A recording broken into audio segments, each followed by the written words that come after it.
There are certain people in history who become considerably more famous than their achievements warrant. Bonnie and Clyde robbed a few banks, stole a number of cars, annoyed an astonishing quantity of enforcement personnel, and somehow ended up becoming one of the most famous couples in modern history. Yet here we are nearly a century later, still discussing them. Why?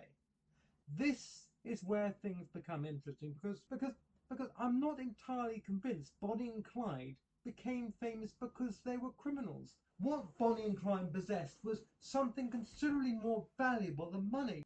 They had a story. We pretend otherwise, of course. We insist that we are rational creatures, interested in the facts, evidence, and sensible conclusions.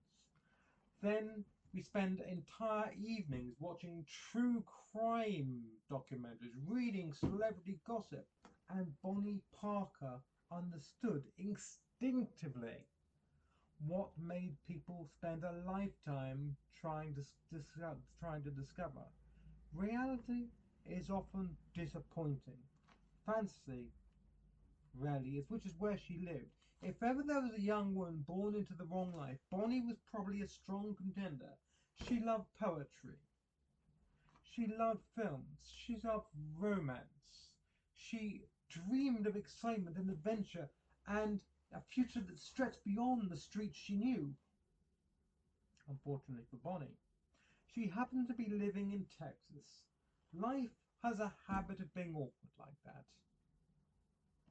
Then she met Clyde Barrow, which, as it turned out, was not unfortunate for her. At first glance, Clyde hardly appeared destined for immortality. He came from a poor family, he possessed expensive tastes. What his wallet stubbornly refused to support, he liked sharp suits, he liked guitars, he liked cars, fast cars, but most of all, he liked appearing important, which is Bonnie wanted. She wanted importance and recognition, notoriety. In fairness, many people enjoy appearing important. Entire industries have been built around it. The difference was that Clyde appears to generally believe he was designed for something larger than ordinary life unfolding before him. Unfortunately, he selected criminality as his preferred route to greatness, not his best decision. Yet there is something strangely familiar about both Bonnie and Clyde. Not the bank robbery, not the shooting, not even the police. The desire to escape is what I'm trying to focus in on. That feels remarkably modern. Even today's countless people dream of abandoning the ordinary life. Bonnie and Clyde would have understood social media immediately. They would have probably been rather good at it. Bonnie posing with her firearms. Now that's an instant Insta. Clyde leaning against stolen vehicles, both of them performing for the camera. People do not merely live their lives, they perform them. The photographs look wonderful. The reality looked rather different. Well, reality involved frightened shopkeepers, grieving families. Reality involved bullets, lots of them. Reality always has a nasty way of catching up. People rarely do. The Barrows were poor. Real poverty. The sort that limits choices before they are even made. The sort that quietly dictates the boundaries of your own road long before you're old enough to realise those boundaries even exist. Clyde's parents, Henry and Marie Barrow, worked hard to keep their family afloat. If poverty alone created the criminals, America would have collapsed. Most people endure hardship without robbing banks, though. Most people endure hardship without doing any of the things Bonnie and Clyde did. They certainly endure hardship without having to devolve into recklessness and debauchery and stupidity. There is a tendency when discussing famous outlaws to imagine that criminality is somehow inevitable. Certain people are born heading towards disaster. Marie Barrow herself spent years wondering where things had gone wrong. Looking back later in life, history changes. Parents, they do not. If Bonnie supplied the dream, Eastern Prison Farm supplied the nightmare. To understand the later Clyde Barrow, one must understand Eastham. Accounts of the prison paint a grim picture. This was not a place designed to rehabilitate, it was a place designed to break people. Historians continue to argue over precisely how much the prison changed Clyde, yet few dispute that it changed him at all. During his incarceration, he suffered abuse that would have lasting scars. Eventually, he responded with the violence of his own. The public wanted criminals punished. Eastham obliged. When Clyde eventually left prison, he carried more than a criminal record. He carried resentment. He carried bitterness. Most importantly, he carried a growing conviction that the ordinary life no longer held much place for him. And once a man begins to believe he has no future, he becomes capable of extraordinarily foolish things. Unfortunately for America, Bonnie Parker was waiting on the outside. Unfortunately for Bonnie Parker, Clyde Barrow was waiting too. And here's where the story becomes genuinely tragic. Not romantic, not glamorous, tragic. Because once Bonnie and Clyde found one another, reality started losing ground. There is a tendency among modern commenters to talk about whether Bonnie and Clyde actually controlled each other, whether Bonnie controlled Clyde or Clyde controlled Bonnie, and vice versa. However you look upon it, it's all about perception. Personally, I think both questions may be missing the point. Bonnie wanted excitement. Clyde wanted significance. Together they convinced one another they had found both. History is full of people who bring out the best in one another and the worst. Their loyalty was real. The tragedy lies where that loyalty led them. Bonnie was not some helpless victim dragged unwillingly across America. She wanted adventure. She wanted purpose. She wanted to escape, and most of all, she wanted her life to matter. It is difficult not to feel a degree of sympathy for that. After all, accidentally looked at their own circumstances, imagined something grander waiting beyond the horizon. The difference is that most of us do not attempt to solve our problem by robbing banks. Yet it is impossible to discuss Bonnie without discussing the poem that would later become one of the foundations of the legend. Whether she was defending him, romanticizing him, or simply refusing to let go of the young man she first met remains impossible to know. The Great Depression helped enormously, not because it created Bonnie and Clyde, but because it created an audience for them. America in the 1930s was struggling. Jobs disappeared. Businesses collapsed. Banks failed. Communities found themselves wondering what had happened to the promise that they had once been told. When people began to lose faith in reality, they often become attracted to myths, and Bonnie and Clyde were rapidly becoming one. The newspapers adored them. The public discovered every headline, every new robbery, every escape, every sighting. They were all just feeding the joy of the public. Human nature, it seemed, has a stubborn refusal to modernize. Photographs, in particular, they highlight this point.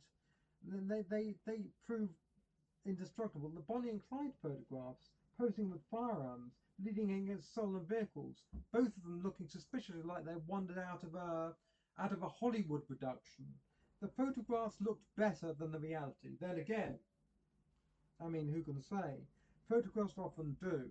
Entire careers are now built upon them. The photographs suggested freedom. The reality involved fear. The photographs suggested adventure. The reality involved funerals. The photograph suggested two young rebels outsmarting everybody, outsmarting the system. The reality involved people increasingly caught in the path of two individuals who seemed to not be able to distinguish between fantasy and life. The legends can survive almost anything. Reality sends the bill. Legends have one significant weakness. Reality eventually notices them. For Bonnie and Clyde, reality arrived in the form of a Texas Ranger named Frank Hammer. Now, every fairy tale requires a dragon. Every western requires a gunslinger. Every outlaw story requires a hunter. Frank Hammer became theirs. Unlike many of the lawmen pursuing Bonnie and Clyde, Hammer possessed something that would prove absolutely and totally considerably more dangerous than enthusiasm. He possessed a quality which has now gone almost out of fashion. He possessed patience. He studied them. He tracked them. He learned their habits. While the newspapers were busy building a legend, Hammer was busy building a case. One suspects he had little interest in mythology. He simply wanted the job finished. The irony, of course, is that Bonnie and Clyde spent years escaping reality. Reality had spent years taking notes. And by 1934, the game was effectively over. The pair may not have relished it or realized it, but the walls were already closing in. This is often the least exciting part of any adventure story, the moment where consequences begin catching up. Hollywood usually rushes through it. Reality never does. By this point, Bonnie was injured, exhausted, and increasingly aware that the future was shrinking around them. The dream was becoming more difficult to maintain. There was only so many times a person could sleep in stolen cars, flee across state lines, and dodge armed lawmen before the romance starts wearing thin. Even myths become tired. Yet myths are remarkably difficult to abandon once you've invested so much. This may be the saddest part of the entire story. Neither Bonnie nor Clyde appear to be capable of turning back. Perhaps they no longer knew how. History is full of people who mistake momentum for destiny. They convince themselves of that because they travelled a long road. They must continue walking it. Sometimes the bravest thing a person can do is just stop. Louisiana Road in 1934, reality finally collected its debt. The ambush itself lasted only moments. Years of pursuit, years of headlines, years of photographs, years of rumors finished in seconds. Bonnie was 23, Clyde was 24. Most people at that stage of life are still trying to decide whether they want to become, what they want to become. Indeed, they're still trying to get mortgages. They're still trying to put themselves out there and achieve their ambitions. Bonnie and Clyde are already become immortal.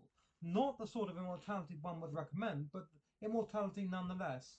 What happens afterwards may be the strongest part of the entire affair.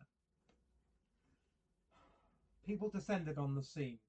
Souvenirs were taken. Photographs were sold. Stories multiplied. Stories multiplied. I mean, even in death, the public could not quite look away. The legend had escaped the people who created it. And perhaps this is the real lesson here. Not that crime pays. Human beings possess an extraordinary talent for turning complicated people into simple stories.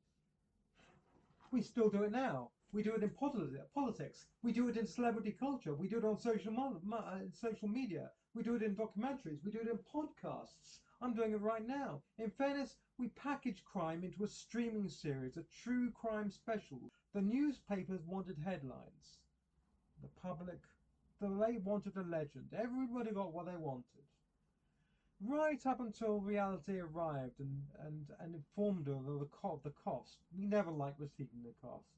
And somewhere, I suspect, a sensible bank manager who never robbed anyone, never appeared in newspapers, and never inspired a single Hollywood film, spent the rest of his life wondering what all the fuss was about and who the hell Bonnie and Clyde were. We all like a story with high stakes. The stake will be for many, many thousands of pounds. Give us a good clicking.